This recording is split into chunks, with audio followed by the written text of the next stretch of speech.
దేవుడికి స్తోత్రం. హల్లెలూయా. ప్రైజులా. అందరు బాగున్నారని దేవుడి మహాకృపతో ప్రార్థిస్తున్నాం.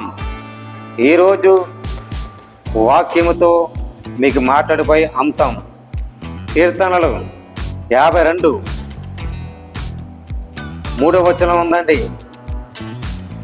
అబద్ధములాడుతూ చెప్పుటకు నీకు ఇష్టమా? అబద్ధము దేనికి వస్తుందండి? మనం తప్పు చేస్తేనే అబద్ధములాడతాం. కీడు చేయాలని అబద్ధం వస్తుంది. మేలు చేయాలంటే అబద్ధం వస్తుందా? రాదు. మేలు చేయటానికి అది నీకు ఇష్టమా? యథార్థమైన నీ నీతిని నువ్వు కాపాడుకుంటావు. మోసము చేయువాడా, మోసపోవు వద్దు. మంగళ కత్తి వలె నీ నాలుక నాశనం నువ్వే చేసుకుంటావు.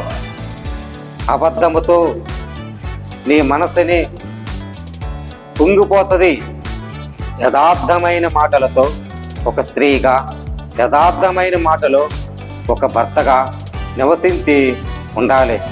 అబద్ధమాడుకోలు ఈ రోజుల్లో ఎంతమంది మోసపోతున్నారు.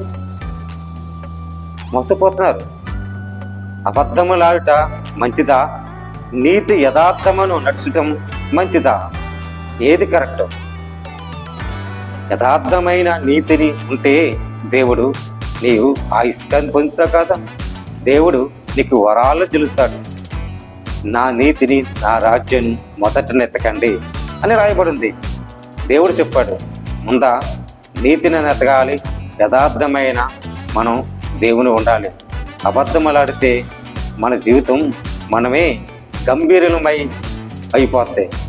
ఈ సత్యాన్ని మీరు గుర్తించుకోవాలని ప్రతి ఒక్కరు కూడా పేరున వందనా తెలియజేస్తున్నాను.